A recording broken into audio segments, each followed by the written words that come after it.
Welcome to the Financial Freedom Podcast with your host, Lorna Poole, sharing the secrets to creating wealth, investing, and that all-important money mindset. To find out more and accelerate your journey to financial freedom, head on over to www.lornapoole.com to get started. Welcome everybody. Welcome to Financial Freedom Podcast. My guest expert today is Michelle Jackson, and she's going to share with you how you can earn more money by working on your money mindset. And women especially, this is a big area for women because women don't tend to value ourselves. We don't tend to earn the money we deserve. Michelle Jackson runs the website and podcast Michelle is Money Hungry. Her goal is to have sustainable and empowering conversations about money, digital entrepreneurship, and lifestyle design for the financially single woman. Michelle, great to have you here. Thank you for having me. Earning more money. A lot of people get stuck in this area of their life. Why is that? Well, I think there are a couple of different reasons. One is we don't have the blunt conversation with children about the fact that earning more money is okay. So you might be able to tell from my accent, I'm American. And it's interesting because Americans really do like money quite a bit. We're capitalists. We're all about that life. And politics aside, I've lived in other countries, and I can say very comfortably, regardless of what side of the aisle most Americans reside on, we like money a lot. The thing that I notice, though, that we don't do well, especially for women in the United States, or women in general, is to say, we value what you do. Now be reasonably compensated for it. And if you want to grow your income, that's okay. Or if you want to seek careers that pay you substantially more than traditional careers that women find themselves in, that's okay too. I think the other thing is there's a huge disconnect between understanding how much money we'll actually need to have in our lives in order to manage family expenses, expectations, wants, needs, and then also responsibilities that occur as a result of being women. We end up being caregivers for not only our children, but a lot of times for our parents. We may end up helping a spouse because they get injured, what have you. And quite honestly, this is a little morbid, but statistically, women become widows typically in their 50s. That's pretty young nowadays because people live to be like their mid 80s, and there's like the special people who live to be 112. So the idea that we're not earning enough, I think, is it shouldn't be a shocking conversation, but it's one that we definitely don't have enough.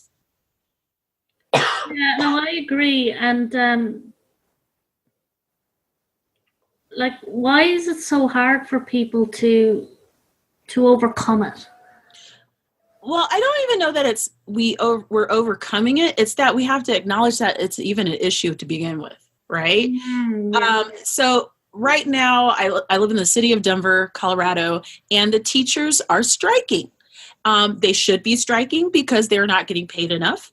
I live in a high cost of living city, which a lot of people don't realize about the city of Colorado, or Denver, Colorado.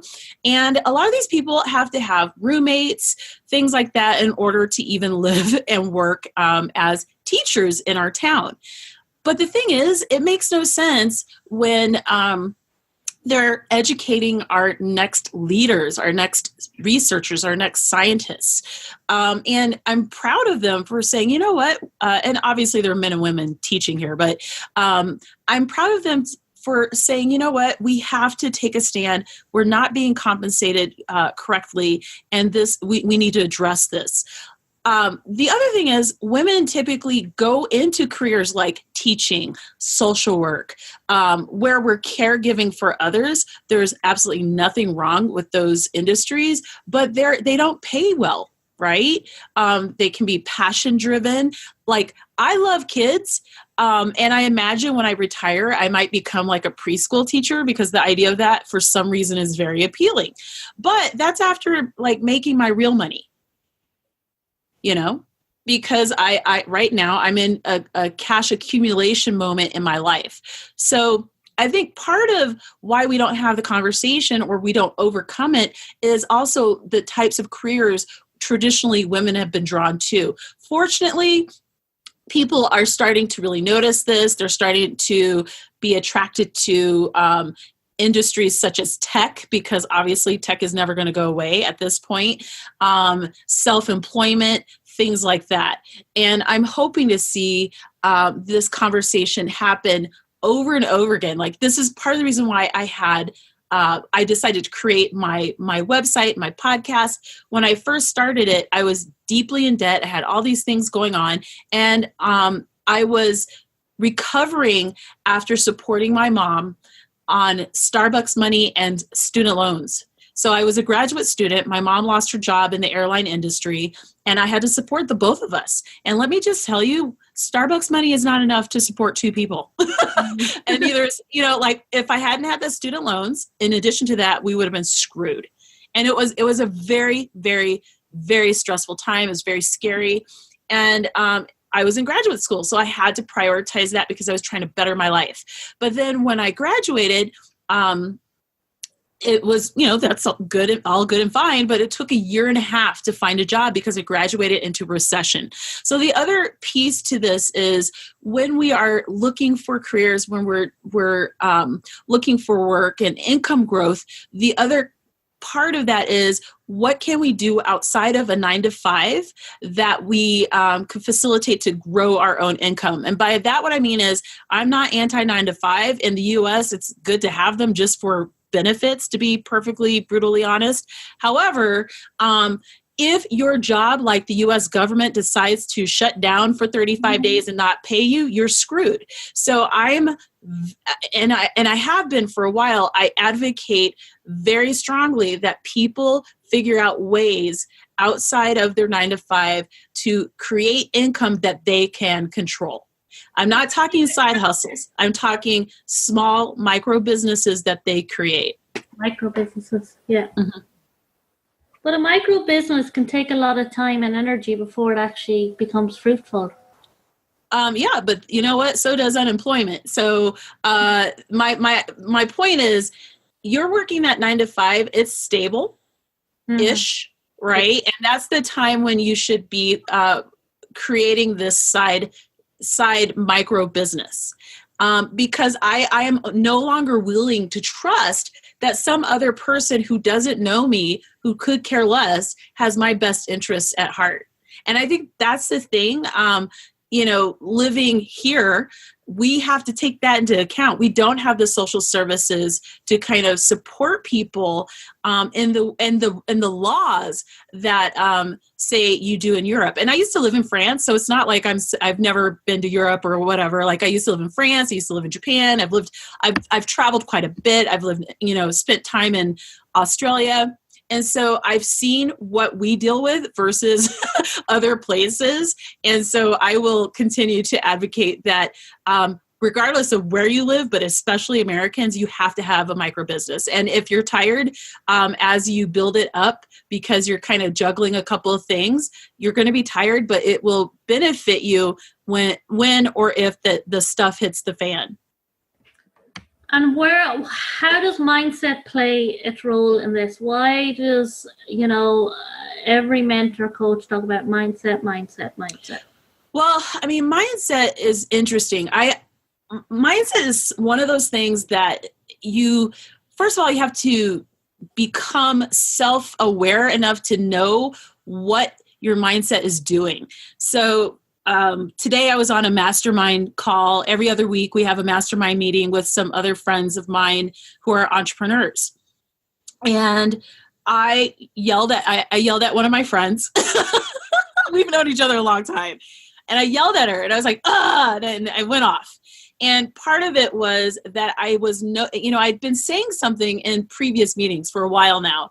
And they had allowed a situation that they were in to kind of spiral out of control. And it was affecting their ability to be present for their son, actually, to be present for their business, that kind of thing. And so mindset could be taking actions that hurt you. So it could be negative mindset where you allow situations that don't benefit you in the long run or the short run. You know it, you're complaining about it. This is going back to my mastermind, and nothing's happening.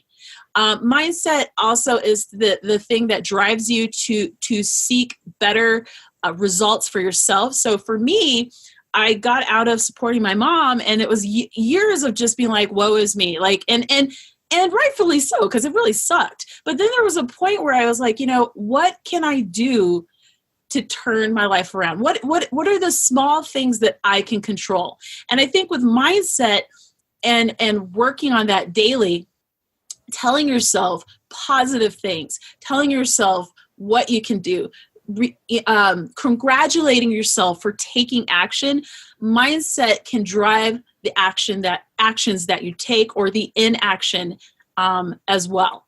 And so mindset for me is something that I focus on every single day. I notice when I don't focus on it because my results change. How do you focus on it? It could be something as simple as I'm woo-woo, so I have a vision board. I'm looking at it right now. I love it so much. And it's funny because, excuse me, I work on my vision board every year. Like I have a big to-do about it. And then I refine it throughout the year. And I put what I hope to have happen, what I'm working towards, that kind of thing. And every day I look at this vision board. And the idea is you look at it, you envision the outcome and results you're hoping for, you're working towards, because you can't hope your way to the result. You have to work your way to the result. But at the same time, maybe you're journaling, maybe you're reading things, maybe you're going to meetings where you're around other like-minded people. And then that kind of makes your mindset action and goals kind of meld together. So an interesting thing happened. So this is my newest vision board. I do it at the end and beginning of every year. And on this vision board, one of the goals was to go to Scotland and Iceland. And, like for some reason for the past year, like Scotland in particular has been really drawing me. Like, I'm just like, I want to go so bad. And one of the ways that I make money is I write books. And I was like, I would love to go to this conference that they're holding in Scotland. This American organization has all these conferences all over the world, and one of them is going to be in Scotland. And I was like, I'm not going to buy the ticket right now because I'm paying off debt still. I'm still kind of working on that, but we'll see what happens. So a couple weeks ago, someone posts in the group, it's a huge group of like 30,000 people. Hey, I've done so well with what this group has helped me with. I'm going to give away 4 tickets to this conference. Guess who was one of the people who won the ticket? No way. So I won a ticket, not airfare, but I won a ticket for a 7-day conference in Edinburgh, Scotland. And can I just say, like, I'm still Edinburgh's beautiful. I've been there. I'm so excited. But the thing was, it's my dream. Like, I'm so excited. I've been to many places in Europe. My best friend is English, but I've never been to, weirdly enough, I've never been to Ireland or Scotland, even though I did date an Irish guy. He's a lovely guy. So I'm so excited. But the point is, I was doing different things to attract, in my view, this result. So maybe I wouldn't have won the ticket, but I was doing other things to grow my book income. You know what I mean? And I've had that happen more than once where I'm like, here's what I'm working towards. So this is why you have a vision board. So you're not working towards a billion things. It's just like very focused stuff. Here's what I wish for myself. Here's what I want. On that same vision board, I have a very aggressive earnings goal on it as well. And that's something I'm working towards. Am I anywhere close to that? No, but it's only February 10th or 11th, And so I will continue to take sustained and measured action to hopefully reach that goal. As you're speaking there, I've listened to a lot about mindset and, working on your mindset to change your life or earn more money and all this. And personally, my own experience, I've found that absolutely when I look back and change any area of my life, my mind changed first. But in the same sentence, I will tell you that, you know, there's so many ways to do it, like, forgiving the past, heal yourself, all this stuff. But for me, the number one thing that I find if I'm going to change my mindset, and I think they complement each other, is taking the action, even if it's tiny, because your mindset will upgrade to your action, and you'll do more action as your mindset upgrades. And I think they complement each other, because when I go into courses and stuff and they like, do this tapping and do this forgive yourself and do this blah blah blah, it's just like you can't see a result. When you take this tiny step, you see a result, and then you get evidence, and then you're like, oh, I can do more of that, and then you build confidence and you believe in yourself, and then and while you're doing that, you can be working on your mindset by just listening to something every day, or reading books, or just always upgrading who you are. Well, and the other thing that I'm glad that you said it in that way, like you finished that sentence in that way. I participated in a live stream last week with other women in the personal finance space. It was a lot of fun, really funny conversation, very, very serious one, but we had a lot of fun talking. And one of the ladies said, it was weird. She was talking about how she was surrounded by negative people. And how, because of basically that, shouldn't the rest of us have had a similar experience because we had similar backgrounds? And I was like, no, I've never had this experience. And the reason why is I don't surround myself with negative people. So the idea of taking these actions, it's also who you're around, because you're working at a higher vibration. Oh my God, I sound like such a hippie, but you know what I mean? Like as you're working to attract better things to your life, it makes no sense to keep negative people and negative Nellies and people who don't want you to win around you, because that's a distraction. So that would be the other thing too, is my mastermind group. Like, I love the ladies in my group. They're sisters from another mister. They're wonderful, wonderful people. I love working with them and will continue to do so for a while. Why? Because they're at that same vibration. And that's part of the reason why I yelled at my friend, because I was like, wait a minute, usually you're here and there's a problem here. And she may not be, she might not have realized it because she also has a small child. She has distractions. So she's not necessarily, sometimes you're not aware until someone else points it out. Mm-hmm. But at the same time, it's like, it makes no sense for you to try to better your life and try to take these micro actions that add up over time and then be around people who don't think you can. So that's the other piece too. Like, I'm only around people who believe I can win, period. Yeah. And the more you move forward, the more the things that are not for you fall off naturally. And the more the things that are for you will move into your space. So Michelle, we've had an amazing conversation. Okay. I would love for you to share with our audience who's listening to this, what's that kind of one aha around mindset and earning more? If that is, no, that's not even what I'm going to say. The aha, it's not even an aha. It's just the truth. You have to earn more, period. You have to earn more, and it's okay to want to do so. I changed the name of my blog. My blog was not initially Michelle is Money Hungry. It was a totally different name. And one day I was like, you know what? This is the name that's right for the blog. And the reason why I changed it was I had to tell myself every time I looked at it that it was okay to want more money. Why do you want more money? It's not because of greed. It's so I can help my mom when she retires. To be honest, like, I'm going to have, like, responsibilities. I want to have kids, and I'm not going to be a young mom. I'm going to be like an old mom. Like, that's just true. I might need IVF or in vitro or adoption money. I like to travel. I don't like to eat bad food. I want to help other people in my community. In order to do that, I have to have money, period. And so, and that's the takeaway. You have to have more money. You need to earn more money. There is nothing greedy about it. It's just reality. Because you have to take care of yourself. And as women, if you're a woman listening to this, it's highly likely that you will become a caregiver for someone else. So before that ever happens, care for yourself enough to generate as much income as you can so that when those other things happen, you can care for focus on self-care as well without hurting your budget or your wallet. Michelle, how do we find out more about you? You can check out my website and blog you can check out my podcast and website, michelleismoneyhungry.com. I'm also on iTunes, Stitcher, and Spotify for the podcast. Thank you, Michelle. This has been amazing. Thank you.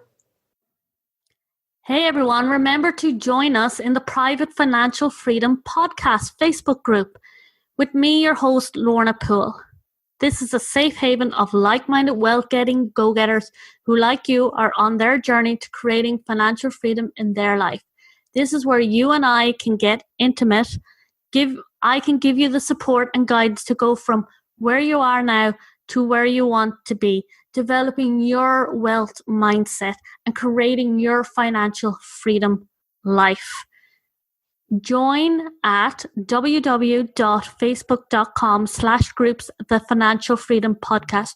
You will see the links to this on the website. It's in the show notes, or type it into the Facebook group. All you have to type in is Financial Freedom Podcast and you will see us there. Look forward to seeing you in the group. Take care.